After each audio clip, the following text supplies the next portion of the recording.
I've got this offcuts from my plate that I've used for my wig-wag engine build base. It was a part of a piece of plate that was flame cut and the corners were rounded. So I had to chop off two pieces of it to get more or less a rectangular piece of steel from it. Now I don't want to waste this or throw it in a scrap. I can rather use it to make a couple of T-nuts, because T-nuts is like money. You always have a shortage of them. Out of this piece I should be able to get at least 4 T-nuts. If you hear any noises in the background, that is a gust of wind outside.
Okay, I've got a center here.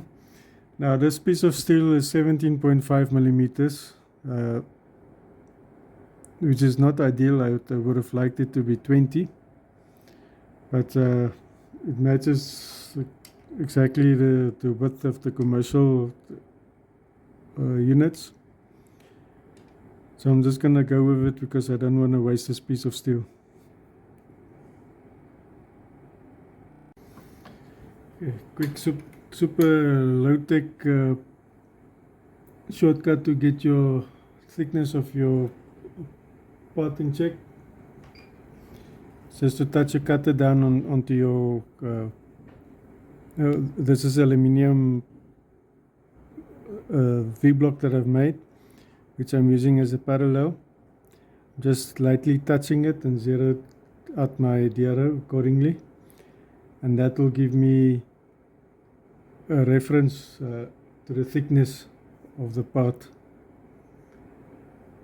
Now this T-nuts thickness is not going to be micro level precision. It doesn't need to be. So this is good enough.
Okay, I've got it. It's the 6 plus 4 millimeters, 4 millimeters radius of the cutter plus 6 millimeters from the center. That will leave me with a boss of 12 millimeters in the center.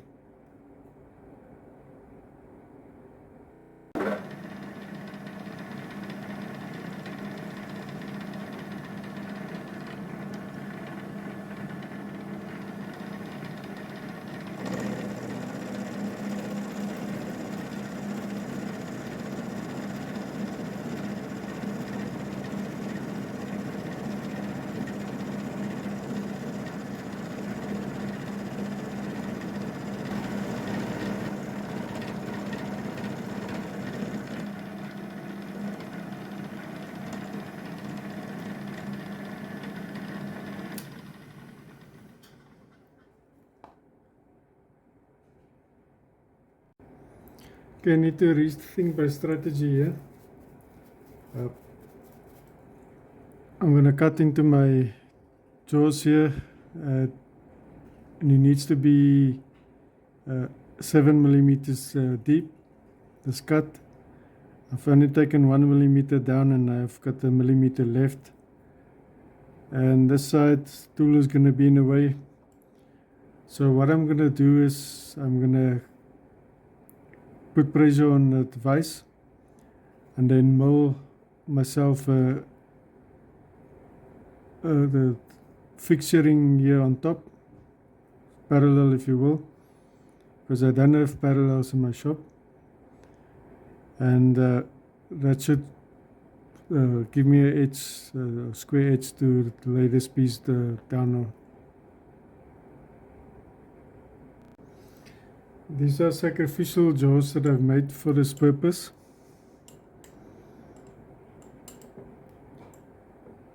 So we're going to take a few mil of the side here, zero my zero, then take a few mil of this side here. Actually I should zero it on this back jaw here, and then recenter it after I've clamped the part back into the vise.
Making yourself a set of sacrificial vice jaws is very, very handy. And if you get to the point where you need to replace it, you can always melt down the exact same jaws again and remake it a new set.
This vise setup is making it very easy for me because of the vise jaws having a recess or a cutout on the inside.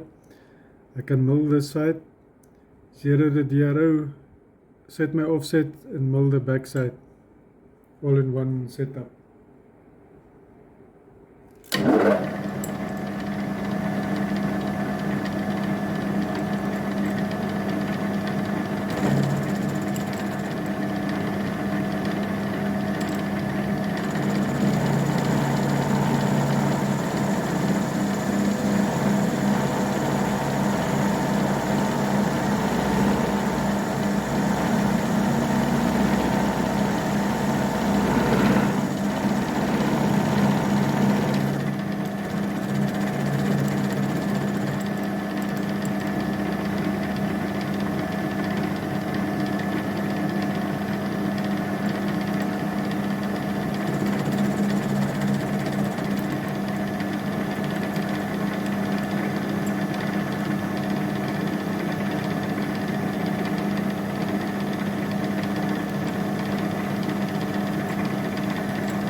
I remember to zero the DRO to help.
Okay, it's important to remember not to tap it all the way through. Now what I do is I feel until the tap is flush with the bottom of the tap is flush with the bottom of the T-nut. And then because it's not a bottoming tap, that last couple of threads it won't tap it through, so that when you put the bolt in, it won't go through the T-nut.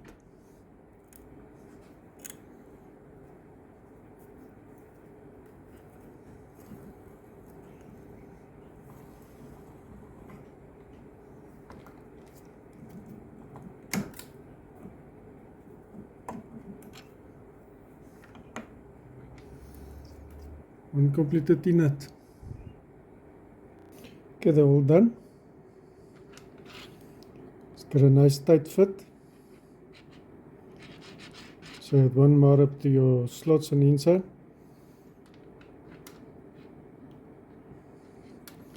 And they sit below the surface.